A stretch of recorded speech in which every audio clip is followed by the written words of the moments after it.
아멘. 우리 말씀 보겠습니다. 갈라디아서 4장입니다. 갈라디아서 4장 19절에서 20절까지.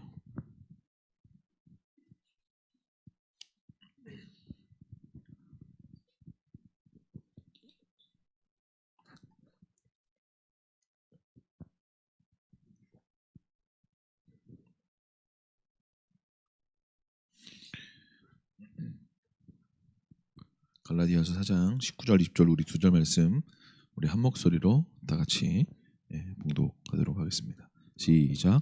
나의 자녀들아, 너희 속에 그리스도의 형상이 이루기까지 다시 너희를 위하여 해산하는 수고를 하노니, 내가 이제라도 너희와 함께 있어 내 언성을 높이려 함은 너희에 대하여 의혹이 있음이라. 아멘. 아멘. 우리 19절만 다시 한번 같이 읽겠습니다. 시작. 나의 자녀들아, 너희 속에 그리스도의 형상을 이루기까지 다시 너희를 위하여 해산하는 수고를 하노니. 아멘. 아멘. 우리 배분하고 축복하며 인사합시다. 잘 오셨습니다. 예, 가정에서도 인사합시다. 잘 오셨습니다. 축복합니다. 예, 다시 한번 축복하면서 옆에 사람한테 인사합시다. 하나님이 당신을 참으로 사랑하십니다. 당신이 이 땅의 소망입니다. 하나님은 당신의 삶을 기대하십니다. 당신은 사랑받기에 충분합니다. 할렐루야. 사랑하는 여러분, 여러분이 예수의 보혈 때문에 하나님의 자녀된 줄로 믿습니다. 여러분이 무엇을 잘해서 하나님의 자녀가 된 것이 아닌 줄로 믿습니다. 여러분이 예수님 믿고 예수 보혈 믿고 내가 죄인인 것을 인정하고 십자가에서 나를 위해 죽으시고 부활하신 예수님 믿게 될 때 우리의 삶이 더 온전케 되고 존귀케 되는 문들이 열리게 될 줄로 믿습니다. 사랑하는 여러분, 하나님께서 우리를 죽기까지 사랑하시는 줄로 믿으실 수 있기를 축복합니다. 아멘. 할렐루야. 오늘은 다시 해산의 수고, 해산의 고통을 경험하라 제목으로 말씀을 나눌 텐데요. 여러분, 제가 이제 저희 주빈이가 첫째 이제 태어날 때 대전에서 이제 태어날 때 이렇게 보니까, 그리고 주원이 주아 때 이렇게 태어날 때 보니까 첫째 태어날 때는 되게 아내가 약간 무서워하더라고요. 예, 약간 뭐 하나님이 지켜주시고 보호해주시고 것도 있지만 처음이니까 말로만 들었는데 정말 아기를 낳는다 하니까 저도 막 여러 가지 마음이 막 들더라고요. 근데 아무튼 예정일보다 한 10일인가 2주 정도 이렇게 늦게 나와서 이렇게 막 열심히 막 이렇게 운동장 돌고 막 그런 기억도 나는데, 아무튼 막 제 손을 꼭 붙잡고 너 때문이야 막 그런 말은 안 했어요, 여사님이. 그런 말은 안 했지만 아무튼 막 제 손을 꼭 붙잡고, 아프더라고요. 막 꼭 붙잡으니까 꼭 붙잡고서 막 몸을 막 어떻게 할 줄을 모르더라고요. 막 아파가지고 막 이렇게 막 몸을 막. 근데 왜 둘째 주원이 날 때는 막 허리가 아팠다고 막, 남자 아이들 날 때는 막 그렇다고 얘기하는데, 해산의 고통, 해산의 수고. 여러분, 여러분의 부모님께 다시 한번 축복하고 또 감사하고, 예배 끝나면 부모님 잘 계시는지 인사도 하시고 용돈도 보내드리시고 그러실 수 있기를 바랍니다. 여러분, 오늘 그 사도 바울이 갈라디아에 있는 성도들에게 편지를 쓰는데, 나의 자녀들아 하면서 시작하죠. 그 하나님께서 사도 바울을 통해서 그 고린도 전서 4장 15절인가요? 거기 보면 어떤 말씀이 있냐면, 이렇게 사도 바울이 고린도 교회 성도들에게 이렇게 얘기합니다. 그리스도 안에서 일만 스승이 있으되 아버지는 많지 아니하니 그리스도 예수 안에서 내가 복음으로써 너희를 낳았음이라. 그러므로 내가 너희에게 권하노니 너희는 나를 본받는 자 되라 하면서 주 안에서 사랑하고 신실한 아들 디모데를 내가 너희에게 보냈다 하면서 이제 편지를 쑥 써내려가는데, 이제 사도 바울이 뭐라고 얘기해요? 일만 스승이 있지만 아비는 많지 않다. 그리스도 안에서 예수 안에서 내가 복음으로 어떻게 해요? 너희를 낳았다라고 얘기하고 있습니다. 사랑하는 여러분, 지금 사도 바울이 뭐라고 얘기하는 거예요? 복음으로, 내가 예수 그리스도 안에서 복음으로 너희를 어떻게 했다는 거예요? 낳았다, 출산했다라고 이야기하고 있는 것입니다. 그러니까 고린도 교회 성도들이 사도 바울을 향하여 영적인 아비다 라고 말하고 있는 것이죠. 동일하게 이 갈라디아서 4장 15절 바로 앞에 보면요, 어떤 말씀이 있냐면 할 수만 있었더라면 너희의 눈이라도 빼어서 나에게 주었을 것이다 라고 얘기하고 있는 거예요. 무슨 얘기예요? 그러니까 갈라디아 교회 성도들이 그만큼 사도 바울을 영적인 아비처럼 진짜 실제 아비를 넘어서는 나에게 생명 주신 분이 우리 육신의 아버지시죠, 어머니시죠. 그러나 참 영적인 생명 주셔서 영원한 생명으로 우리를 인도하신 것이 이 갈라디아 교회 성도들이 볼 때 누구예요? 사도 바울이죠. 그러니까 사도 바울이 편지를 쓰면서 갈라디아 교회 성도들한테 뭐라고 얘기하고 있는 거예요? 너희가 할 수만 있었으면 너희 눈이라도 빼서 나에게 주었을 것이 아니냐. 그만큼 너희가 나를 존중하고 존경하고 사랑하고 있지 않냐. 그런데 내가 오늘 나의 자녀들아, 갈라디아 교회 성도들아, 그리스도의 형상을 이루기까지 다시 내가 너희를 위하여, 복음으로 내가 너희를 낳았지만 다시 내가 너희를 복음으로 다시 그리스도의 형상을 이루기까지 다시 해산하는 수고를 하고 해산하는 고통의 시간들을 통해서 다시 내가 너희를 낳을 필요가 있다라고 얘기하면서 20절에 뭐라고 얘기해요? 내가 이제라도 너희와 함께 있어 내 언성을 높이려 한다. 내가 이제는 전과 다르게 어떻게? 언성을 좀 높이면서 너희에게 말할 것이 있다라고 이야기하고 있는 것이죠. 사랑하는 여러분, 사도 바울이 이전과는 다른 어조로 지금 얘기하고 있는 거예요. 그렇죠? 공동 번역은 이렇게 번역합니다. 여러분 속에 그리스도가 형성될 때까지 나는 또다시 해산의 고통을 겪어야겠습니다. 지금이라도 내가 여러분과 만나서 어조를 바꾸어서 이야기를 나눌 수 있다면 얼마나 좋겠습니까?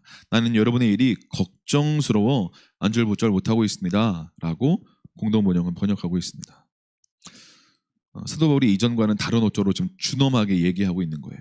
이 갈라디아 교회 성도들에게 그래서 이제 21절에 보면 너희가 율법 아래 있고자 하는 자들아 율법을 듣지 못하였느냐? 너희가 왜 율법 아래 있냐? 너희는 자유자의 아들이다 딸이다 라고 말하면서 그 이후에 많은 이야기들을 합니다. 오늘은 그것에 대해서 말할 건 아니지만 그러면서 이제 사도 바울이 너희가 다른 복음을 듣고 있고 너희가 지금 뭔가 미혹되었다. 다른 소식을 듣고 복음으로 내가 너희를 낳았음에도 불구하고 예수 그리스도께서 내가 너희를 낳았음에도 불구하고 너희가 지금 다시 율법주의로 돌아가려고 하고 뭔가 율법을 지켜야만 구원받을 것처럼 이야기하고 있구나 하면서 내가 다른 어조로 준엄하게 너희에게 다시 복음으로 낳을 필요가 있다라고 말하면서 가르치고 있는 부분이 바로 갈라디아서인데요. 저는 오늘 주님께서 이 시즌 새롭게 하나님께서 형제연합교회 모든 성도들에게 새로운 어떤 시즌으로 주님이 저와 여러분들을 지금 인도하고 계시다고 믿습니다. 하나님께서 마치 엘리야 다음에 엘리사 시대가 온 것처럼 모세의 시대가 끝나고 여호수아의 시대가 온 것처럼 하나님께서 뭔가 우리의 삶 가운데 뭔가 일단락하고 새로운 어떤 인생의 또 다른 이막으로 또 다른 산막으로 다른 시즌으로 우리를 지금 이끌고 계시고 그 믿음의 장으로 믿음의 문으로 저와 여러분들이 들어가기를 간절히 소원하고 계시다고 믿습니다. 사랑하는 여러분, 우리가 이 시간 오늘 이 말씀을 여러분 잘 들으시고 여러분의 삶 가운데 주님이 여러분의 가정 가운데 여러분의 개인과 사업장에게 예비하신 새로운 믿음의 문으로 들어갈 수 있기를 축복하고 선포합니다. 아멘. 여러분 영적인 자녀들 또 자녀들을 온전히 출산하기 위해서 수고, 고통, 애쓰는 시간들이 필요합니다. 그렇죠? 사도 바울이 오늘 얘기했던 것처럼 그럼에도 불구하고 그리스도의 형상을 이루기까지 예수님의 형상으로 온전히 회복될 때까지 내가 다시 어떻게 해요? 해산하는 수고를 좀 거쳐야겠다. 다시 해산하는 그런 고통하는 시간들을 좀 경험해야겠다. 여러분 기억나세요? 우리 예원 집사님 우리 두이 날 때 기억나십니까?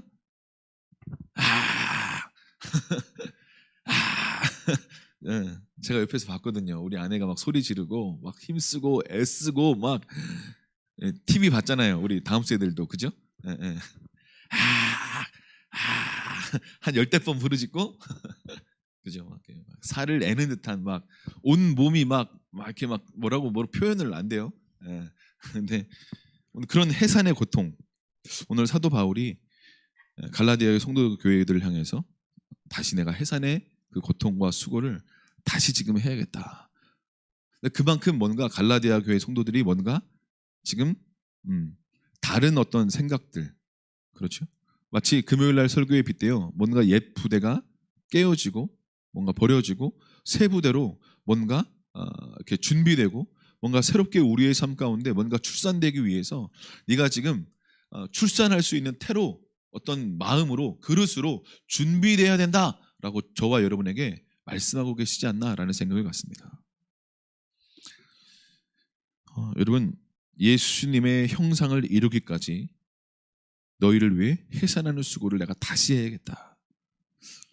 저와 여러분의 삶 가운데 여러분의 육신의 자녀, 또 영적인 자녀, 또 다음 세대들도 또 어떤 목자로서 영적인 자녀들, 또 자기 자신이 하나님께서 원하시는 이 시즌 가운데 새롭게 출산되고 태어나고 또 이렇게 나아가기 위해서 하나님이 저와 여러분들에게 이 세 가지 수고를 해야, 세 가지 어떤 키를 돌려야 우리의 삶 가운데 새로운 어떤 차원의 어떤 출산, 새로운 어떤 해산하는 수고를 통해서 하나님께서 나아가기를 원하시는 어떤 믿음의 자리들이 있다라고 저는 믿습니다. 바라기는 오늘 이 세 가지 수고가 여러분의 삶 가운데 이루어짐으로 말미암아 하나님이 예비하신 그 축복의 자리로, 그 열매의 자리로, 그 부르심의 자리로 나아가실 수 있기를 다시 한번 축복합니다. 해산하는 수고 중에 이제 해산하는 수고를 해야 되는데, 첫 번째 해산하는 어떤 수고를 해야 되냐면, 그러니까 해산, 출산하는 수고, 고통을 경험해야 된다. 첫 번째가 뭐냐면 기도. 해산하는 기도가 우리의 삶 가운데 필요하다라고 믿습니다. 두 번째로는 이 해산을 하기 위해서는 믿음으로 말하라는 두 번째 해산의 수고가 있고, 세 번째로는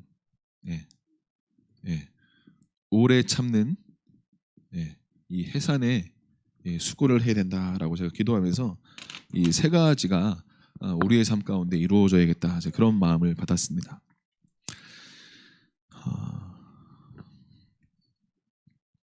여러분, 이 해산의 어떤 수고를 하는데 가장 처음으로 중요한 것은 바로 해산하는 기도다. 해산하는 기도다라는 생각이 들었습니다. 이것이 우리의 삶 가운데 뭔가 새롭게 어떤 것들을 출산하고 뭔가 정결한 그릇으로 새 부대로 준비되는데, 이 해산하는 기도가 이것이 바로 기초고 첫 번째다. 그래서 기초가 튼튼해야 다음 이 두 번째, 세 번째가 가능할 수 있다라고 저는 믿습니다. 그래서 여러분들이 이 해산하는 기도가 지금 이 시즌 여러분의 삶 가운데 일어나게 될 것을 선포하고 축복합니다. 여러분, 혹시 기도에서 밀리고 있지 않습니까?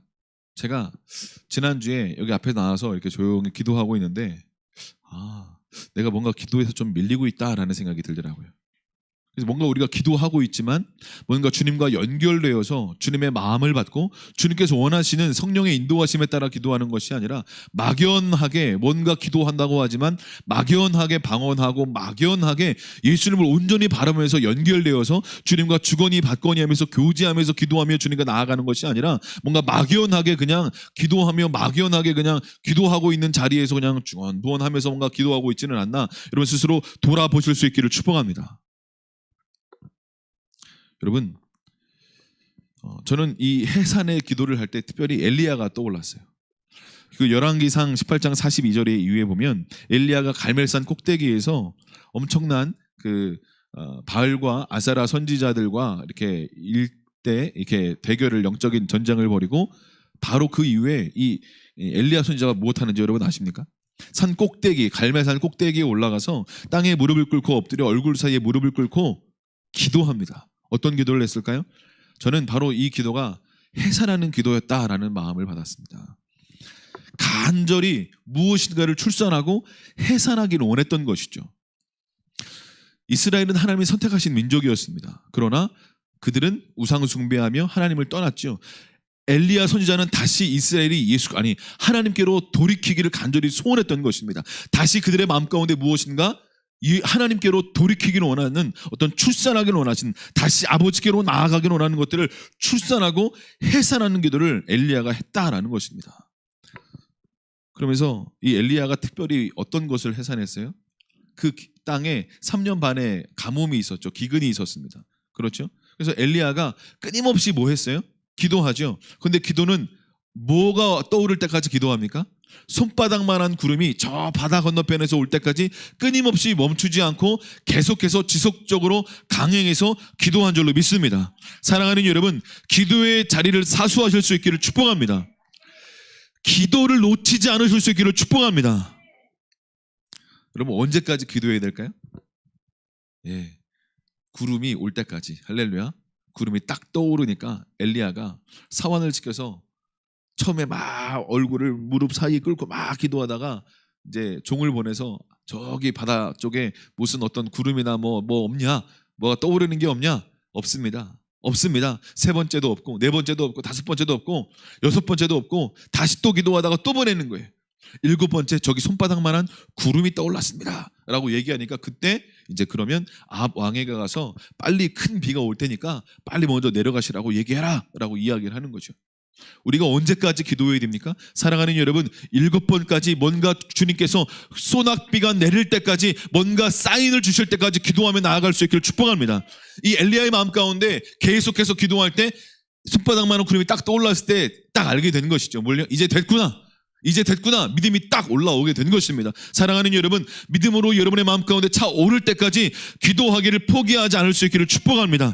은혜의 단비가 내릴 때까지, 주님이 확신을 주실 때까지 기도하실 수 있기를 축복합니다. 여러분의 가정 가운데 가뭄이 혹시 있으십니까? 뭔가 기근이 있고 우리 마음의 심령 가운데 뭔가 땅이 갈라진 것처럼 바싹바싹 마르고 뭔가 집안에 가면 은혜가 있고 뭔가 마음이 열려지고 편안하고 하나님 이곳에 함께 계시는구나. 야, 열린 하늘문이 열렸구나. 정말 베델이구나. 이곳에서 예배해야지. 찬양해야지. 최근에 저희 주원이가 집에서 막 기타를 쳐요. 이제 아침에 일어나서 막 이제 그 주님만이 왕이십니다. 그 찬양을 최근에 막 찬양을 치고 기타를 치고 하는데 막 너무 좋은 거예요. 예, 막 좋은 찬양을 막 틀어놓고 그래도 역시 라이브가 좋더라고요. 우리 주원이가 막 이렇게 왕이십니다 하고 기타 치면서 막 노래를 하는데 너무 좋더라고요. 너무 좋더라고요. 여러분의 가정 가운데 이런 영적인 분위기들이 일어날 수 있기를 축복합니다. 할렐루야. 소만한 구름이 딱 올라오니까 엘리야가 기쁨과 믿음과 확 차오르면서 됐구나. 이제 단비가 오겠구나. 은혜의 소낙비가 오겠구나. 3년 반 동안에 있었던 기근이 끝장이 나겠구나. 할렐루야. 사랑하는 여러분, 여러분의 가정 가운데 은혜의 단비의 소낙비가 지금 내릴 때가 된 줄로 믿습니다. 할렐루야. 여러분, 해산하는 기도를 멈추지 않을 수 있기를 축복합니다. 엘리야가 어느 때까지 기도했다고요? 7번까지. 구름이 보일 때까지. 할렐루야. 포기하지 않는 것이죠. 사랑하는 여러분, 우리의 삶 가운데 우리가 때때로 기도의 자리를 지키는 게 때로는 쉽지 않습니다. 왜요? 아무 일도 일어나지 않는 것 같으니까. 내 기도를 주님이 듣지 않으시는 것 같은, 마치 아무 일도 일어나지 않는 것으로 말미암아 주님이 내 기도 들으시나? 정말 들으시나? 들으십니다. 할렐루야. 우리 옆에 분한테 얘기합시다. 주님이 당신의 기도 듣고 계십니다. 똑똑히 듣고 계십니다. 기다리고 계십니다. 아멘. 성준아, 주님이 성준이의 기도를 듣고 계셔. 아멘. 대영아, 주님이 네 기도 듣고 계셔. 할렐루야. 아멘. 온 줄 알고 뒤를 막 쳐다보네. 네, 저기 카메라 보고 얘기한 거예요.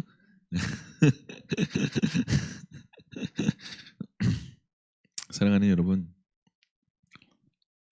이 해산하는 기도, 엘리야가 비가 올 때까지, 그렇죠? 주님이 믿음을 주실 때까지, 뭔가 사인을 주실 때까지 기도를 멈추지 않은 거죠. 그런데 그 전에 뭐 했어요? 바알과 아세라 선지자와 영적인 대결을 했었죠. 전 이런 마음이 들었어요. 우리가 끊임없이 이것들을 포기하지 않고 출산하는, 해산하는 기도를 계속 할 수 있는 또 다른 어떤 힘의 근원은 무엇일까? 우상을 제거해야 되는구나. 할렐루야. 그런 마음이 들었습니다. 하나님이 이것들을 계속해서 비가 내리기를 소원하고 기도하며 나아갈 때 하나님이 여러분의 마음 가운데 뭔가 내가 주님보다 더 관심을 갖게 있는 이것이 있구나. 내가 주님보다 우선순위를 가졌던 바로 이것이 있구나 라는 것들을 이렇게 1순위가 주님이 아니었구나라는 것들을 빛 가운데 비춰주시고 알게 하시고 깨닫게 하실 때 우상 숭배를 회개할 수 있는 은혜가 입혀질 수 있기를 축복합니다. 아멘. 여러분 정말 1순위가 예수 그리스도이심을 선포합니까? 그렇게 선포할 수 있기를 축복합니다. 아멘. 저는 아직도 몇 주 전에 우리 주아가 엉엉 울었던 기억이 나요. 너 정말 예수님이 1순위 되기를 원하니? 아멘 3번 하더라고요. 제가 3번 물었어요. 정말 예수님이 1순위가 되기를 원하니? 그러면 엄마 아빠가 선물 줄 돈, 네가 모은 돈 다 모아서 주님께 드려라 하니까 눈 이만해졌어요. 그리고 정말 엉엉 울더라고요. 그걸 내려놓기가 쉽지 않았겠죠. 예, 한 6개월 이상 돈을 모았어요. 나름대로 조금씩 몇천 원씩 계속 모았어요. 예, 고기 살려고 물고기 살려고 뭐 계속 모았어요. 근데 그걸 한순간에 다 드려야 된다고 생각하니까 그 어린 아이가 얼마나 힘들었을 거예요, 그죠? 예, 근데 저는 너무 기쁘더라고요.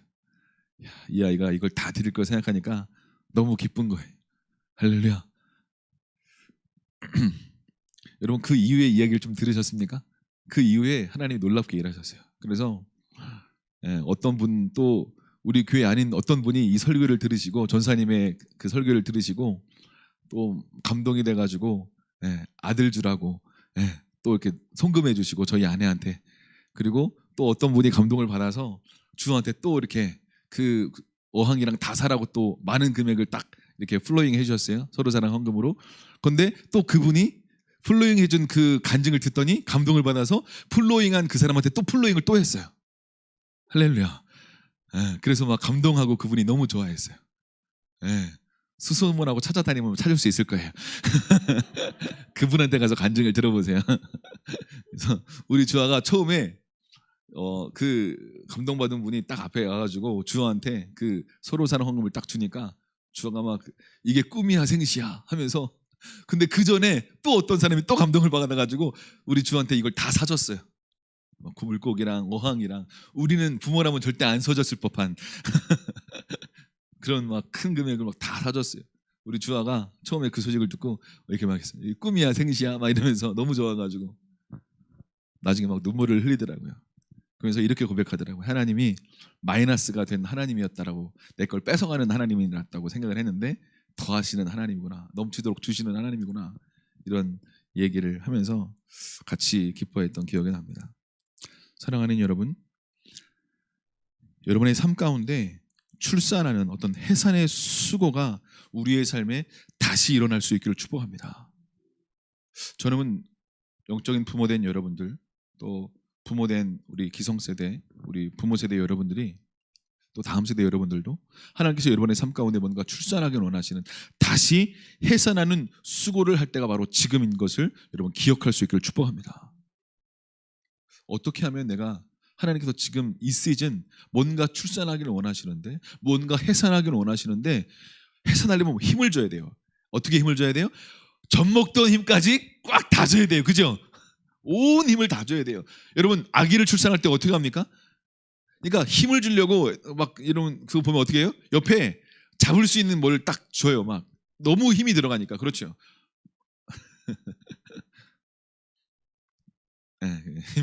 힘을 주는 거죠. 사랑하는 여러분, 근데 제가 이제 아까 1순위에 대한 얘기를 잠깐 하다 말았는데 주님께서 이 해산하는 수고에 이 간절한 이 기도가 일어나려면 우리의 삶 가운데 주님이 이런 과정을 통해서 우상들을 하나하나 제거하고 계시는구나 이런 마음이 들었습니다. 사랑하는 여러분, 지금 여러분의 삶 가운데 산도를 빠져나온 것 같은 마치 아이가 그렇죠? 그 좁은 그렇죠? 그 엄마의 태를 빠져나오는 산도를 빠져나오는 것 같은 그 시간들이 쉽지 않죠. 그렇죠? 그러면 여러분 자녀된 여러분들도 뭐예요? 그 태 안에서 힘과 애를 써야 되는 것입니다. 할렐루야. 부모들은 같이 힘을 줘야 되는 거예요. 그러니까 영적인 부모와 자녀가 또 여러분의 부모와 자녀가 같이 힘을 모아서 지금은 뭐 해야 되는 때예요? 같이 가정이 연합해서 부모와 자녀가 엄마와 아빠와 자녀들이 아들과 딸이 같이 모여서 같이 힘을 쓰고 애를 써서 같이 기도하며 예배하며 우리의 가정이 예수 그리스도만이 왕이심을 선포하며 같이 힘으로 쓰고 애를 써서 기도의 자리로 나아갈 수 있기를 축복합니다. 그렇게 애써야 되는 시간입니다. 할렐루야. 힘을 써야 되는 거예요. 할렐루야. 이따가 말씀을 마칠 때쯤에 우리 주원이랑 우리 존삼이랑 같이 저랑 간증하는 시간을 가질 거예요. 어젯밤에 우리 주원이가 이곳에서 뭔가 새로운 차원의 뭔가 산도를 빠져나와서 출산하는 일들이 있었어요. 그러니까 제가 처음으로 우리 주원이랑 얼싸안고 대성통곡하면서 울었어요. 제가 우리 주원이를 많이 안았는데 어제처럼 감동적이고 기쁜 날은 없었어요. 너무 기쁘고 너무 감사해서 제가 오늘 아침에도 가만히 한 5분 동안 앉아 있었어요. 너무 감사해서 엉엉 울었어요. 엉엉 울었어요. 근데 우리 주원이가 이렇게 우는 건 제가 처음 봤어요. 대성통곡을 하면서 울더라고요. 이 간증을 통해서 좀 이따가 할 때 여러분들에도 그 은혜가 흘러가게 될 수 있기를 축복합니다. 사랑하는 여러분, 하나님께서 지금 이 시즌 가운데 부모와 자녀가 연합하고 한 마음으로 뭔가 출산하길 위해서 같이 애를 써야 되는 그런 시즌입니다. 그런 시즌이에요. 여러분, 한나가 사무엘을 출산할 때에도 어떻게 했습니까? 한나가 성전에 와서 어떤 기도를 드렸습니까? 분인나가 마음을 격동시킴으로 말미암아 마음이 괴로워서 하나님께 나아가 통곡하며 애통하며, 그러니까 엘리 제사장이 그 한나를 보고 어떻게 이야기합니까? 술 좀 그만 먹어라, 포도주 좀 그만 먹어라, 왜 이렇게 취해있냐, 언제까지 취해있겠냐라고 이야기하지 않습니까? 그러니까 한나가 뭐라고 얘기합니까? 저를 악한 여종으로 보지 마십시오. 나는 여호와 앞에 마음과 심정을 토한 것뿐입니다. 원통함과 격분됨이 너무나 많아서 내가 지금 이렇게 주님 앞에 마음을 토해내고 있는 것뿐입니다. 여종을 악한 여자로 보지 마십시오. 이야기하고 있는 것이죠.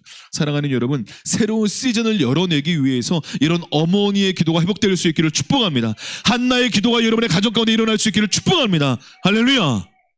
사랑하는 여러분, 사무엘이 그냥 출산되는 것이 아니죠. 한 여인의 불인나로 말미암은 애통함과 상한 마음으로 말미암아 격동되는 마음으로 인하여서 한 여인의 그 상한 심령으로 말미암아 하나님께서 새로운 시즌을 열기 위해서 하나님이 때로는 어떤 장치를 허락하시는 거죠. 불인나 같은 장치들을, 우리의 삶 가운데 고통스럽고 아프고 어려운 장치들을 허락하셔서 한나가 애통하며 고통스러울 수 있도록 하나님이 그를 인도하시고 주장하고 계신 것인 줄로 믿습니다. 사랑하는 여러분, 여러분의 삶 가운데 한나의 기도가 다시 일어날 수 있기를 다시 한번 축복합니다. 할렐루야. 기도의 자리가 회복될 수 있기를 축복합니다. 해산하는 기도로 나아갈 수 있기를 축복합니다. 할렐루야. 역사는 기도하는 자리에서 일어나는 것입니다. 할렐루야. 아멘. 그래서 마귀가 뭐 하는 거예요? 기도하지 못하도록 하는 거예요. 이해가 되십니까? 우리 가정에서 예배하고 있는 여러분, 온라인으로 예배하고 있는 여러분, 여러분이 가정에서 부르짖으며 애통하며 한나처럼 기도하지 못한다면 여러분 시시때때로 교회에 나오셔서 애통하는 마음으로 한나처럼 기도할 수 있는 은혜가 빚을 수 있기를 축복합니다. 엘리야처럼 머리를 무릎에 꿇고 상한 심령으로 통곡하며 기도할 수 있기를 축복합니다. 역사는 언제 일어난다고요? 기도하는 자리에서 일어나는 것입니다. 할렐루야. 은혜 받았어요. 뭔가 깨달아졌어요. 야, 좋다. 그래, 뭔가 출산할 때구나. 뭔가 내 시즌 가운데, 내 인생 가운데 새로운 부르심과 은혜의 문이 열릴 가까운 시간들이 왔구나. 뭔가 일어나겠구나. 그러나 기도하지 않는다면 아무것도 안 일어날 것입니다. 그러나 부르짖고 통곡하며 한나처럼 애통하는 마음으로 나아가지 않는다면 어떤 일도 일어나지 않을 것입니다. 기억하십시오. 기도의 자리로 나아갈 수 있기를 축복합니다. 아멘. 기도의 자리에서 역사는 일어납니다. 우리 횃불한테 선포합시다. 기도의 자리에서 역사는 일어납니다. 기도의 자리로 나아가셔야 돼요. 할렐루야. 하나님이 새로운 시즌으로 나아가기 전에 반드시 기도 자리로 콜링하십니다. 그냥 교회 나와서 기도하는 그걸 넘어서서 내가 주님, 예수님 만나야 돼요. 할렐루야. 기도가 안 되면요, 예수 이름 외치세요. 할렐루야. 예수 이름 10번이고 100번이고 1000번이고 10,000번이고 외치세요. 예수 이름을 부르는 자는 구원을 얻게 될 것입니다. 예수 이름을 부르는 자는 구원을 얻게 될 것입니다. 예수 이름에 능력이 있습니다. 할렐루야. 예수 이름이 생명이에요. 할렐루야. 예수, 아멘. 예수, 예수, 아멘. 이렇게 말할 때 어떻게 합니까? 믿음이 일어나죠. 할렐루야. 믿음으로 여러분의 삶을 선포하고 말하실 수 있기를 축복합니다. 사랑하는 여러분, 로마서 10장 17절은 우리에게 말씀합니다. 믿음은 들음에서 나며 들음은 그리스도의 말씀으로 말미암음이라. 할렐루야. 말씀 자체가 능력입니다. 말씀이 예수 그리스도이죠. 사랑하는 여러분, 우리가 언제 믿음이 자라난다고요? 말씀을 들을 때, 말씀을 들을 때 믿음이 자라납니다. 여러분, 여러분의 가정에서 여러분의 자녀를 향하여 부르심과 목적, 삶의 이유와 목적을 자녀를 향하여 믿음으로 선포해 줄 수 있기를 축복합니다. 여러분 자신을 향하여서 너는 하나님의 위대한 통로가 될 것이다 라고 믿음으로 선포할 수 있기를 축복합니다. 아멘.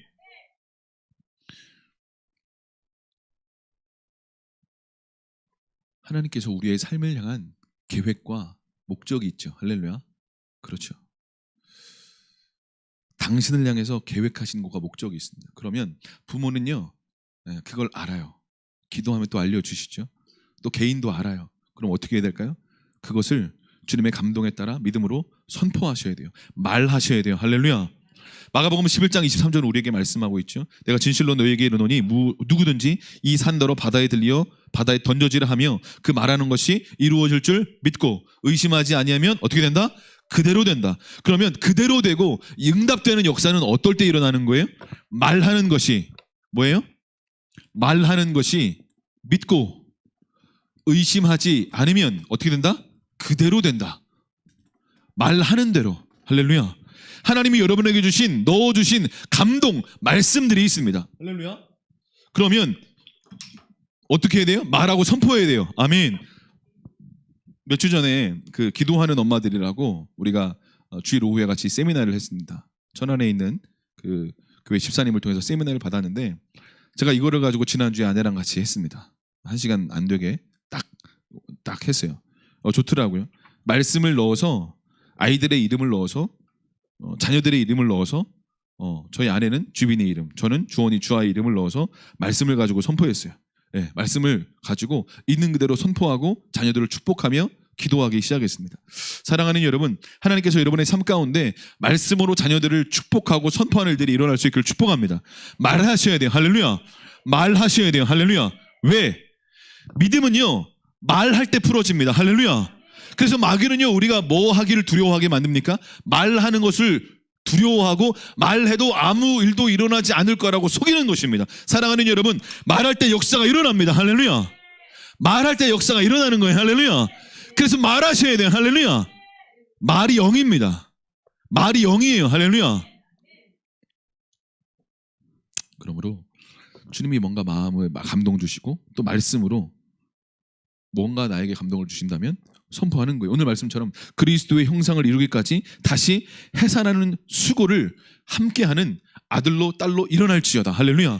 믿음으로 선포하고 축복하시는 것입니다. 믿음은요, 언제 풀어진다고요? 말할 때 풀어집니다. 기억하십시오. 여러분, 믿음이 증가되길 원하십니까? 그러면 주님이 말씀하신 걸 말하십시오. 할렐루야. 요즘은 어둠을 풀어놓길 원하십니까? 그러면 짜증 내세요. 예, 예. 그리고 믿음 없는 말을 자꾸 하세요.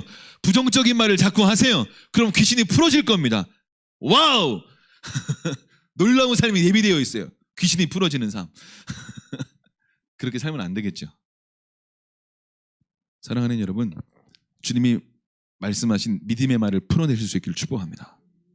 제가 우리 주원이랑 주아랑 오랜만에, 원래 한 2달 전부터 하다가 한 2-3번 하다가 바쁘다는 이유로 못했는데 지난주에 다시 이제 시작을 했어요. 케네스게 목사님의 성경적인 믿음을 이제 가르치는데 이제 나름대로 막 은혜가 충만해가지고 막 가르쳤어요. 아이들도 막 좋아했어요. 막 하는데 뭔가 말씀 끝날 때쯤에 갑자기 아내가 들어오더라고요.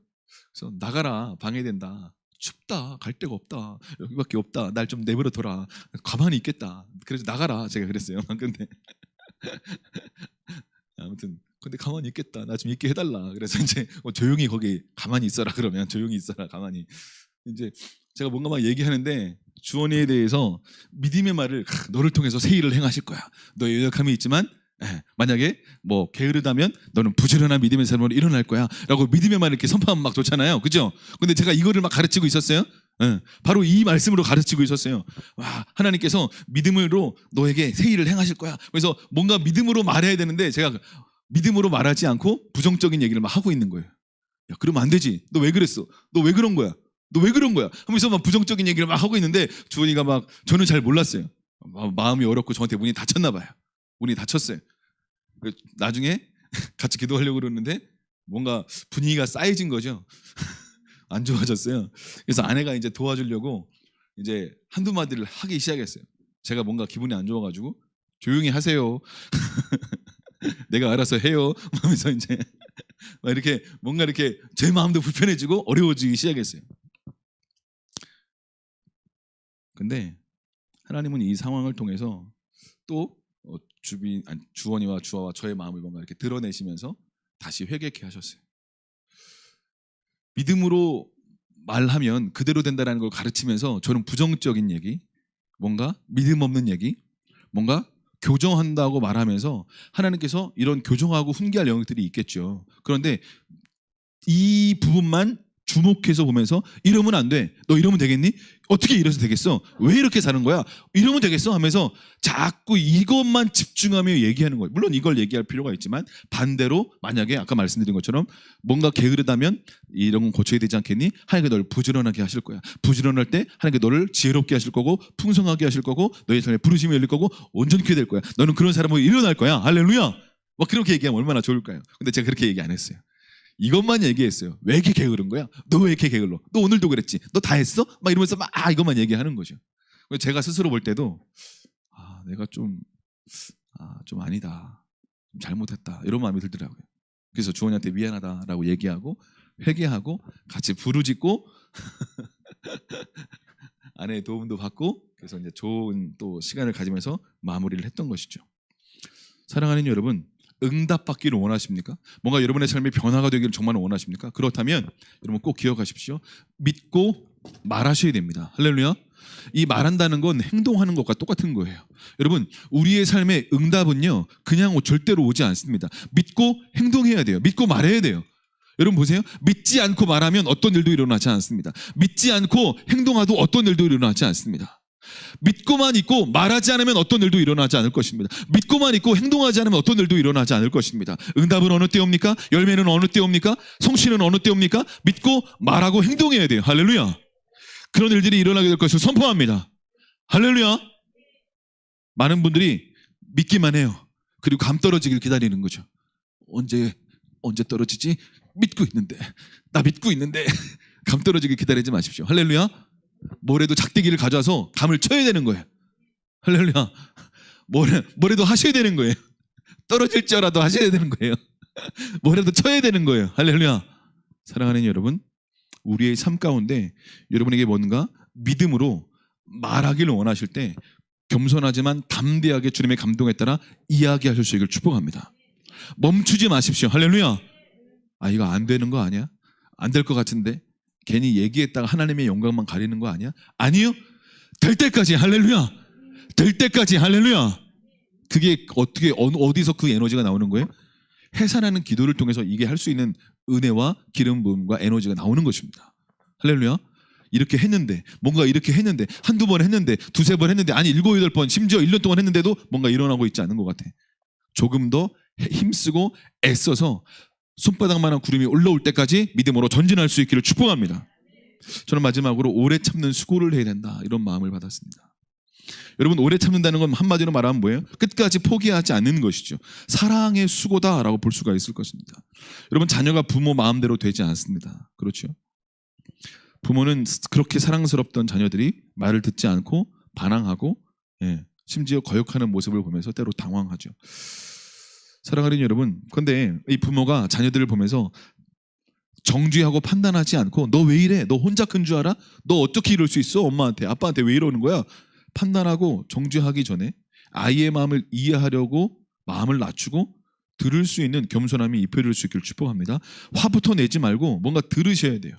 뭔가 들으셔야 돼요. 아이가 왜 그러고 있는지 무슨 말을 하기를 원하는지 언론의 자유가 여러분의 가정 가운데 풀어질 수 있기를 축복합니다. 자녀들이 다 말할 수 있어야 돼요. 어떤 마음이든지 다 말할 수 있어야 돼요. 그러면 주님의 감동에 따라 교정도 하고 가르치고 훈계도 하고 부모님도 겸손하게 그러나 또 주님의 마음을 받아서 가르치고 나눌 필요가 있는 것이죠. 소통의 연습이 필요합니다. 제가 지난번 전사에 말한 것처럼 Son of God 영화 정말 보세요. 영화가 참 괜찮습니다. 보면서 저도 그런 마음이 들었어요. 도마가 예수님을 믿을 수 없습니다 라고 얘기할 때 예수님이 핀잔하지 않으세요. 예수님이 조용히 오셔서 도마야 나를 보고 믿는 자가 되라 라고 너무나 편안하고 겸손하고 온유한 마음으로 그러나 보지 않고 믿는 자가 더 복되다라고 겸손하게 온유하게 도마를 위해서 가이드하시고 말씀하시는 거죠. 왜 믿음이 없는 거야? 너 어떻게 이렇게 믿지 못하는 거야? 내가 말을 했잖아! 라고 압박하고 억압하는 것이 아닙니다. 저는 참 오랫동안 압박하고 억압했던 삶을 살았던 것 같아요. 저희 자녀들을 향해서. 왜 그러는 거야 너? 너 왜 이래? 너 왜 이래? 오래 참을 수가 없는 거예요. 오래 어제 막 열방 품을 수 있는 막 은혜를 다 경험한 것 같아도 집에 돌아가서 다음날 아침이면 그 은혜가 어디 갔는지 견딜 수가 없는 거예요. 그걸 볼 수가 없는 거예요. 막 오래 참을 수가 없는 거예요. 여러분 왜 오래 참지 못하는지 아세요? 여러분 왜 오래 참지 못할까요? 그 사람이 잘못했으니까, 그렇죠? 그러니까 오래 참지 못하지. 그 사람 잘못이죠, 그렇죠? 근데 우리가 알고 있는 것처럼 항상 그 상황과 모든 것을 통해서 나에게 뭔가 말씀하고 계시다라는 걸 기억하실 필요가 있어요. 우린 왜 오래 참지 못할까요? 여러분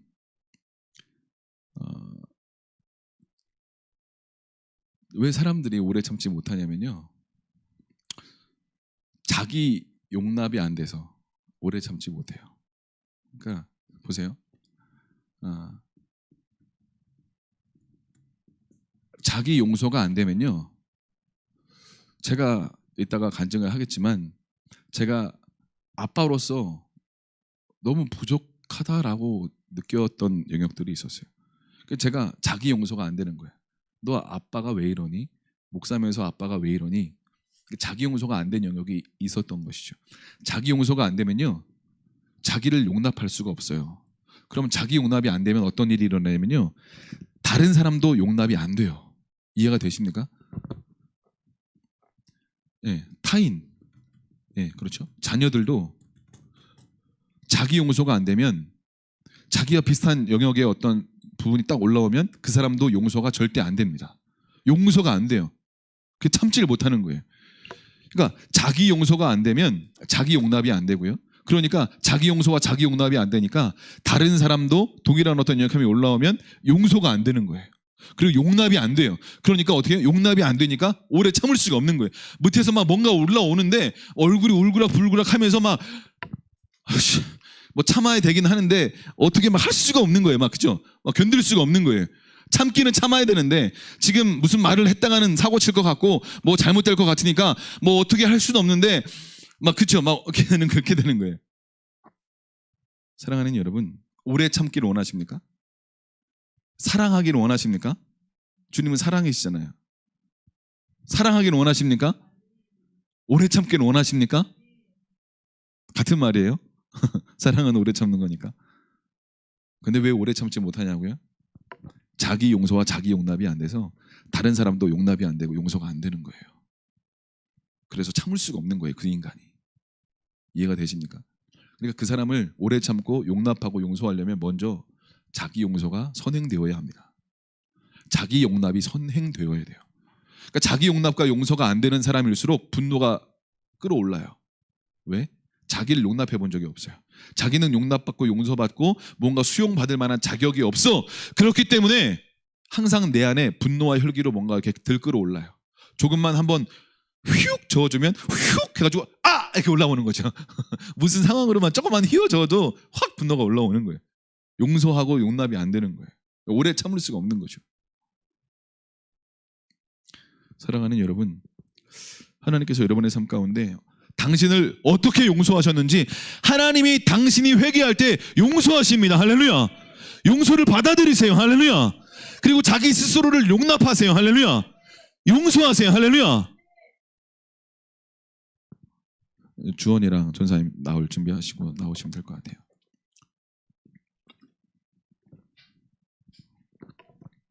여러분, 우리의 삶 가운데 오래 참는다는 건 사랑하기로 결정하는 거죠. 기도하기를 포기하지 않는 거예요. 그렇죠? 여러분, 우리가 왜 믿지 못하냐? 자기 용서, 자기 용납이 안 되니까 믿지 못하는 거예요. 그러니까 자기를 믿지 못하는 거예요. 물론 우리가 믿을 존재가 아니죠. 우린 예수님을 믿어야 됩니다. 그러나 예수님이 내 안에 있기 때문에 연약한 내 안에 계신 예수님을, 그 말씀을 신뢰함으로 우린 주님을 믿고 나아갈 수가 있는 것입니다. 할렐루야. 그러니까 여러분, 여러분의 삶 가운데 주님 뭔가 문을 열어주기를 원하십니다. 오늘 우리 주원이와 우리 전사님의 간증 그리고 같이 좀 들을 때 여러분의 가정에 이런 회복과 어떤 삶의 문이 열리는 일들이 일어나게 될 걸 선포합니다. 아멘. 네, 나오세요. 우리의 삶 가운데 지금 이 시간에 자기 용서와 자기 용납의 기름이 여러분에게 부어줄 수 있기를 축복합니다. 네, 마스크 벗어도 될 것 같아요. 우리 집에서 항상 마스크 벗고 가족으로 같이 있는데 쓸 건 없을 것 같아요. 네, 전사님이 간증을 시작하실 수 있게 될 것 같아요. 네. 네, 주원이가 어젯밤에 같이 여기 앞에서 기도하는데 하나님이 우리 주원이를 이렇게 많이 만져주셨어요. 그래서 아빠 품에 안겨서 엉엉 우는 시간을 가졌는데 그냥 뭐 우는 차원이 아니라 이렇게 우는 시간을 가졌는데, 여러분 진짜 하나님 앞에 어린아이처럼 엉엉 울 때 하나님 굉장히 많이 만지시는 거 아세요? 그래서 천국의 어린아이와 같은 자들의 거라고 하시잖아요. 여러분 그렇게 울 수 있는 은혜가, 어린아이처럼 우셔서 아버지의 품 안에서 위로받은 그 은혜가 여러분에게 동일하게 부어지기를 축복하고 선포합니다. 아멘. 그래서 주원이랑 아빠랑 그렇게 끌어안고 같이 그렇게 울었거든요. 근데 이제 우리 주원이가 어제 우선 시작하기 전에 어제 그 시간을 보내면서 어떤 마음의 변화가 있는지, 어떤 걸 느꼈는지 먼저 얘기를 간단하게 하고 그리고 시작을 할게요. 저는 아빠가 그 믿음의 말을 하는 시간이 있었는데, 그때 아빠가 잘했어 이런 말을 해줄 줄 알았는데 아빠가 잘해도 못해도 자랑스러운 아들이라고 할 때 그때부터 눈물이 펑 터졌어요.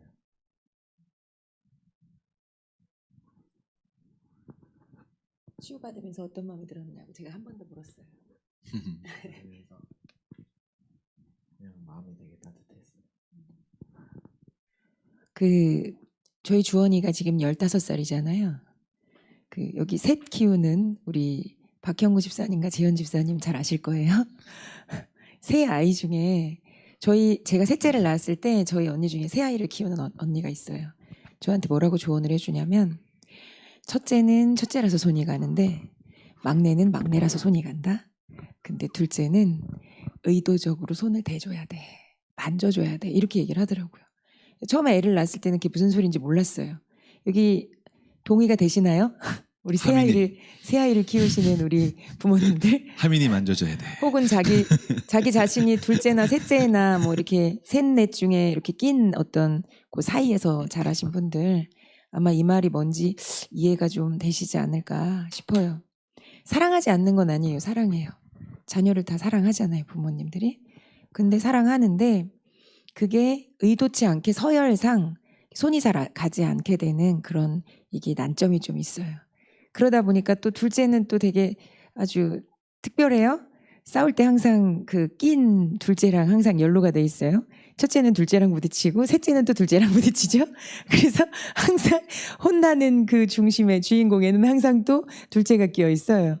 그러다 보니까 이리 치우고 저리 치이다 보니까 이 생존력은 강해질지 모르겠으나 거절감과 미운털이 더 깊어져가는 놀라운 이 둘째의 삶에 하나님의 은혜와 긍휼이 간절히 필요해요.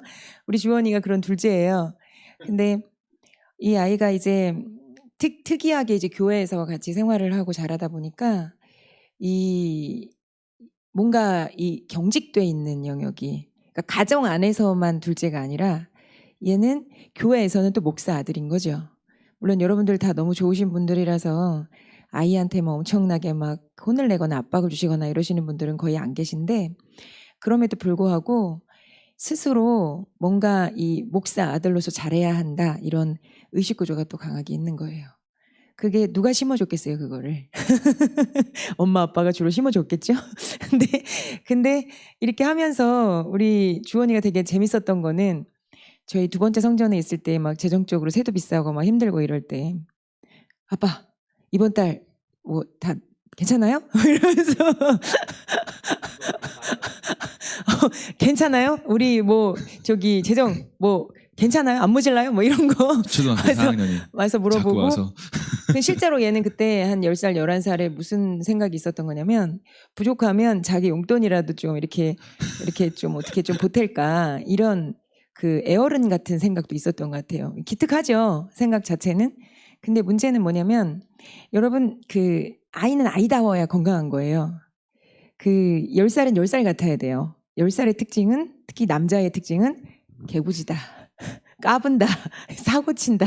이게 이제 10살 아이들의 특징이잖아요. 그렇게 커야 건강해요. 안 그러면 그냥 너무 애어른처럼 점잖게 큰 케이스들은 나중에 성장을 했을 때 내면에 어린아이가 있어요. 정서적인 어린아이가 있어서 건강하지가 않고 뭔가 어떤 순간마다 피해의식이나 문제가 일어나서 자기 내면과의 싸움을 싸우느라 엄청난 에너지를 써요.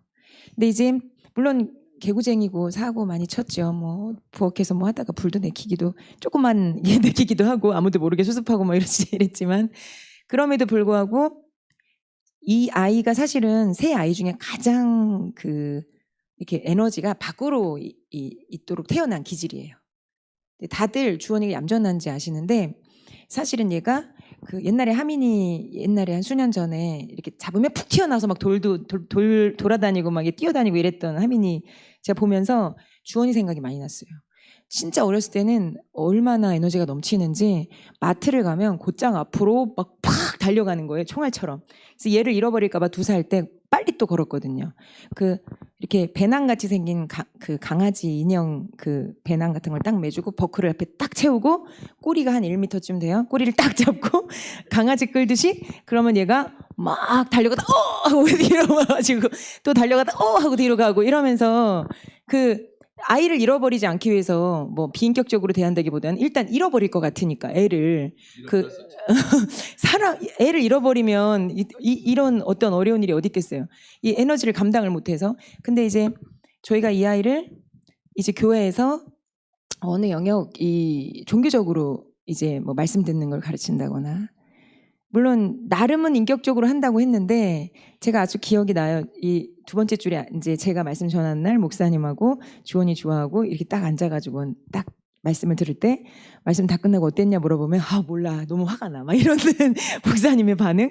왜냐하면 가만히 안 들으니까 막 왔다 갔다 하고 뭐 이렇게 했다가 하는데 이건 어른이 볼 때는 말씀을 듣는 것처럼 보이지 않기 때문에 잘하라고 이렇게 막 계속 주의를 주게 되면 아이는 거기서 압박을 느끼고 이렇게 윽박지름을 당하다가 이게 어느 순간부터인가는 이렇게 경직된 그러니까 사람들 눈치를 보고 잘해야만 하고 뭔가를 이렇게 하게 되는 이런 어떤 양상으로 만들어지면서 그렇게 활달했던 애가 얌전한 아이로 바뀐 거죠. 지금 활달한 게 또 더 풀어져야 돼요. 근데 이제 그 최근에 뭔가 저희가 부모가 많이 바뀌면서 이제 이 변화를 특별히 우리 거절감의 어떤 이 상처가 좀 있었던 우리 주원이가 그 변화 가운데 뭔가 이렇게 터치를 받기 시작한 것 같아요. 그러면서 갑자기 얘가 그 지금 15살인데 11살 아이처럼 행동을 하기 시작하는 거예요. 정서적으로 딱 11살 같은 거예요. 그 심지어 우리 저기 그 위에 누나 주비 누나가 어느 날 저한테 오더니 뭐라고 하냐면 엄마 요즘에 주원이가 강아지 같아요. 그래. 그게 무슨 소리냐면 너무 귀엽다는 거예요. 뭔가 강아지를 보면 쓰다듬어 주고 싶잖아요. 이렇게 발발발발발발 다니는데 귀여운 포스로 다니는 거예요. 근데 놀라운 건 그 전까지 전혀 귀엽지 않은 아이였는데 실제로 최근 한 2주 전부터인가 강아지 같은 느낌이 들고 실제로 쓰다듬어 주고 싶고 안아주고 싶고 터치해 주고 싶고 어린아이의 어떤 그런 이 영적인 느낌, 정서적인 느낌들이 막 얘가 이렇게 살아나기 시작한 거예요. 근데 제가 이걸 가지고 주님 앞에 기도하면서 나갔을 때 얘 안에 상처받았던 경직돼 있었던 11살 아이가 지금 올라오고 있구나. 그래서 제가 주님 그럼 제가 엄마로서 이 아이를 어떻게 도와줘야 되나요? 라고 물었을 때 너의 지지와 너의 용납 이걸 통해서 이 아이의 그 어린 아이가 용납과 함께 정서적인 회복을 하게 될 거다 이런 마음을 주셨어요. 그래서 이제 제가 다른 사람보다 특별히 저도 은혜가 임한 거죠. 주원이에게 그냥 용납이 되는 거예요. 마치 막내 아들처럼. 그래서 한 번은 이제 얼마 전에 저희 가족이 뭘 살 게 있어서 오랜만에 같이 홈플러스를 갔어요, 마트를. 근데 마트 가면 여러분 그 무빙워크 아세요? 무빙워크 이렇게 움직이면서 1층에서 2층으로 올라가는 거. 근데 거기를 딱 가는데 그 주하는 이제 6학년 딱 올라가죠. 형답게 딱 주머니 찌르고 딱 앉아서 가고 있었어요.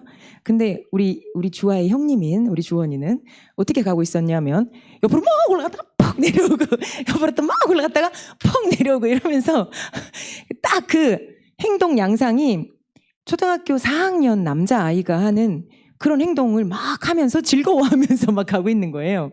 근데 그 뒤에서 주빈이가 그런 주원이를 보면서 봐봐봐, 엄마 4학년이야 4학년 쟤 11살이야 11살 이런 얘기를 막 하고 있었고, 그러면서 이제 우리는 그냥 아유 귀여워라 이러면서 이제 주원이를 이제 수용해주는 그런 이제 저희 안에 이런 분위기들을 형성하고 있었어요. 근데 주원이가 어느 날 저한테 오더니 고민을 얘기하는 거예요. 엄마, 집에서는 뭔가 자유롭게 이렇게 나를 표현하는 게 되는데 교회에서는 뭔가 자꾸 경직이 된대요. 그래서 사람들 앞에서는 특별히 말을 못 하겠대요. 그래서 지난번에 유스 예배 때 이후에 이제 목장 셀 모임을 하는데 아마 간사님이 이제 인도를 하시면서 이렇게 주고받고 하셨나 봐. 얘가 질문하는 대로 네, 아니요, 몰라요 이런 것만 대답을 하니까 안 되겠다 주원아, 너는 랩으로 한번 네 마음을 표현해봐라 그랬대요. 그래서 그때 이제 랩을 좋아하니까 랩을 막 하면서 자기 마음을 표현하는 시간을 가졌다고 얘기를 하더라고요. 그래서 이제 어제 이제 같이 기도를 하면서 주님, 그러면 이 어떤 주원이 안에 있는 이 정서적인 뭔가 회복돼야 되고 위로와 격려가 필요한 이 아이를 특별히 교회에서 어떤 받은 상처로 인해서 자기 표현을 하지 못하고 경직돼 있는 우리 주원이를 어떻게 도와줘야 됩니까? 라고 기도를 했어요. 그때 성령님께서 제 안에 알려주신 게 뭐냐면 그 11살 나이에 아빠가 그 나이의 수준에 맞지 않게끔 너무 많은 것들을 요구하고 뭐를 했을 때도 잘한다고 별로 칭찬해주지 않은 거. 근데 여러분 그 아이가 내가 원하는 수준만큼 못하면 화가 나고, 그리고 내가 원하는 수준만큼 하면 당연한 거고. 여러분 이해가 되세요? 이게 어떤 건지? 그러니까 목사님이 아까 자기 용납이 안 됐기 때문에 그 다른 사람도 용납이 안 된다. 특별히 나의 자녀들은 특별히 용납이 안 돼요. 나를 닮은 내가 싫어하는 그 모습을 내 자녀에게서 볼 때는 부모는 바로 이 용납이 안 돼요. 아마 동의가 되실 거예요, 여기 계신 부모님들은. 그러니까 사랑하지 않는 건 아닌데 나 자신을 수용하고 용납하고 인정하고 사랑하지 않으니까 자녀의 이런 어떤 연약한 모습들이 꼭 나를 보는 것 같아서 너무 괴로운 거죠. 근데 이제 이 부분을 가지고 주님 앞에 그 어린 아이일 적에 아빠로부터 수용받지 못하고 뭔가 잘했을 때 칭찬받지 못하고 잘해도 당연한 거라고 여겨졌던 그 어떤, 그러면서 이런 메시지를 아빠한테 받은 거예요. 너는 왜 그것밖에 못해? 그런 표현을 했을 수도 있고 안 했을 수도 있어요. 근데 주원이는 그 잘해도 칭찬해주지 않고 못하면 이렇게 더 많이 혼나야 되는 그 상황 가운데 아빠로부터 너는 왜 이것밖에 못해? 라는 메시지를 받은 거예요. 이게 사고 구조가 들어가 있는 거예요. 거짓 사고 구조가. 상처를 받으면서. 그러다 보니까 자기 자신을 향해서 어떤 생각과 패러다임을 가지고 있냐면 나는 왜 이것밖에 못할까? 나는 이것밖에 못하는 사람, 난 이것도 못하는 사람이라는 그 정체성을 가지고 있는 거예요. 깨져야 돼요. 그래서 이걸 가지고 주님 앞에 그때 이것밖에 못하는 존재였던, 그리고 나한테 이렇게 뭔가 푸시하고 압박했던 아빠를 막 이렇게 올려드리고 마음을 토해내고 아빠를 용서하는 시간을 갖고, 그리고 그것밖에 못했던 자기 자신도 용서하는 시간을 가졌어요. 그리고 났는데 제 안에 뭔가 이 아들을 좀 아빠의 품 안에서 위로해 줬으면 좋겠다. 격려해 줬으면 좋겠다. 이런 마음이 드는 거예요. 그래서 그때 제가 이제 목사님 그때 혼자 여기서 기도하고 있으셨는데 부탁을 했죠. 우리 주원이가 이러이러한 지금 이제 기도를 했습니다. 근데 아빠의 도움이 필요할 것 같습니다. 아빠가 그때 잘해도 제대로 칭찬해 주지 못하고 못했을 때는 더 많이 혼냈던 그런 영역들에 대해서 좀 미안한 마음을 표현하고 이 아이를 좀 수용해 주는 시간을 가져줬으면 좋겠다라고 요청을 했을 때 목사님이 처음에 이제 주원이를 이렇게 붙잡아 놓고 하시는데 마음을 풀어냈으면 좋겠는데 마음을 처음에 못 풀어내시는 거예요. 근데 이유가 뭐냐면 아까 말씀하셨던 것처럼 그 정죄감, 뭔가 내가 이제 너는 왜 이것밖에 못해라고 말했던 아빠인 자기 자신이 이것밖에 못하는 아빠인 자기 자신이 마음에 안 드는 거예요. 여러분 이거 이해되시나요? 눈높이 사랑을 했어야 되는데 그걸 하지 못하고 마치 초등학교 3, 4학년짜리를 마치 대학생이 해야 될 것 같은 어떤 상황, 어떤 모습들을 요구하는 거죠. 제가 지나치게 눈높이 사랑하지 못하고 요구만 한 거죠. 진짜 돌아보면 잘하는 건 당연해. 기도 시간 갖고 우리 주원이가 3, 4학년 때 우리 예전에 선포 세미나 할 때 주하하고 은찬이를 데려다 놓고 학교 끝나면 동생 2명을 데려다 놓고 선포 세미나를 혼자 했어요. 동생들 데려다 놓고 같이 선포하자 해가지고 1시간 동안 선포하고 막 같이 말씀 읽고 막 그런 걸 주원이가 막 인도했거든요. 그 잘하고 있는 것들을 칭찬한 적이 거의 없어요. 당연한 거지. 잘하고 있네. 근데 못하면 엄청 뭐라고 하는 거예요. 너 왜 이러냐? 뭐 전도해야 되지 않겠냐? 뭐 기도해야 되지 않냐? 엄청나게 막 뭐라고 하고 막 핍박을 한 거죠. 그 우리 윤정 전사님 나오셔서 그 반주 좀 해주시면 좋을 것 같고요. 그 저는 재훈 집사님이 하시면 되는구나. 제가 착각했어요. 재훈 집사님이 하시면 되나? 상관없나? 누가 하셨죠 원래? 윤정 전사님 하시면 좋을 것 같아요. 또 하시게. 제 마음에 어제 목사님이 결국은 이제 울음이 터졌어요. 첫 번째 울음이 터져서는 자기를 용서하고 용납하는 시간을 가졌다 그러더라고요. 그리고 아마 성령이 확 부어주셨던 것 같아요. 그리고 나서 이제 주원이한테 정말 미안하다고 용서를 구하고 그 말을 한 거예요. 네가 잘하든 못하든 아빠는 네가 자랑스러워. 그 말을 했을 때 주원이도 울음이 펑 터졌어요. 얘는 이렇게 경직되고 눌려 있어서 아무리 감동이 돼도 그냥 눈물방울 이렇게 쭈르르 흘리면 끝나는 아이였어요. 그러니까 주하는 이 건강한 거예요. 정서적으로 표현이 아주 이렇게 건강해요. 그래서 아빠 품에서 많이 울었어요. 엉엉 울 줄 알아요. 근데 우리 주원이는 엉엉 울 줄 몰랐어요. 그냥 이렇게. 여기 남자분들 그거 되게 클릭되시죠? 엉엉 울 줄 모르실 것 같아요. 우리 집사님도 어떻게 주님이 주원이에게 부어졌던 아빠 품 안에서 아버지 품 안에서 오실 수 있는 그 은혜와 긍휼이 우리 여기 계시는 사랑하시는 아들들 가운데 부어지기를 축복합니다. 그러면서 목사님이 어제 여기 밤에 거의 사람이 가고 한두 사람 남았었던 것 같아요. 그때 주원이를 끌어안고 이렇게 소리치는 거예요. 너는 내 사랑하는 아들이야. 너는 내 사랑하는 아들이야. 라고 소리치는 거예요. 그때 주원이가 더 크게 우는 거예요. 막 더 크게. 저는 뭔가 모르겠는데 오늘 좀 이거를 한 번 더 재현했으면 좋겠다는 마음이 들어요. 목사님 우리 주원이 좀 업으실 수 있겠어요? 업고 여기를 좀 이렇게 다니시면서 여러분들을 기도하셨으면 좋겠어요. 여러분 이게 예언적으로는 주원이를 업고 아빠가 가요. 근데 하나님 아버지가 이렇게 주원이를 아들을 업는 것처럼 당신을 업고 간다는 걸 믿으셨으면 좋겠어요. 그리고 어쩌면 여기 계신 우리 한국은 유교 문화가 너무 강하기 때문에 부모들은 너무 억압을 해요. 우리도 그렇게 컸잖아요. 그죠? 서양 사람들 보면 너무 자유로워요. 그 사람들은 부모와 자녀 관계가 막 친구 같아요. 근데 우리는 자녀들한테 어렸을 때부터 우린 이런 말을 듣고 커서 내가 네 친구인 줄 알아? 어디서 말대답이야. 자기 표현 못하게 하고 컸어요. 그랬기 때문에 우리는 뭔가 자유롭게 내가 엄마한테 아빠한테 나 자신을 표현하는 게 어떤 건지 잘 모르고 예수님을 만났는데 예수님도 하나님 아버지도 때로는 우리한테 그런 모습 같아요. 근데 사실은 아니거든요. 하나님 아버지는 그렇게 우리를 억압하시거나 그렇게 막 얽어매거나 짓누르거나 이러지 않으시고 그냥 우리를 끌어안으시고 수용하시고 마치 예수님이 침례 받고 나오실 때 하늘로부터 하늘이 열리고 비둘기 같은 성령님이 내려오면서 하나님 아버지가 선포하시고 외치시잖아요. 너는 내 사랑하는 아들이요 내가 기뻐하는 자다. 이게 하나님 아버지가 아들 예수님을 향해 가지신 정체성인데 여러분을 향해서도 하나님 아버지가 오늘 그걸 선포해주고 싶으신 것 같아요. 너는 내 사랑하는 아들이요 내가 기뻐하는 자. 내가 너를 얼마나 자랑스러워하는지 아니? 여러분 부모님한테 못 들어본 얘기잖아요. 그죠? 특히 나이 드신 분들일수록 더 할 거예요. 아빠 엄마한테 그런 얘기 못 듣고 크셨을 거예요. 저도 못 듣고 컸어요. 근데 오늘 하늘 아버지가, 나의 진짜 아버지인 하늘 아버지가 나에게 외치시는 그 음성을 들으셨으면 좋겠어요. 목사님이 우리 주원이를 이렇게 업고 가시면서 큰 소리로 외치셨으면 좋겠어요. 너는 내 사랑하는 아들이요 내가 기뻐하는 자다.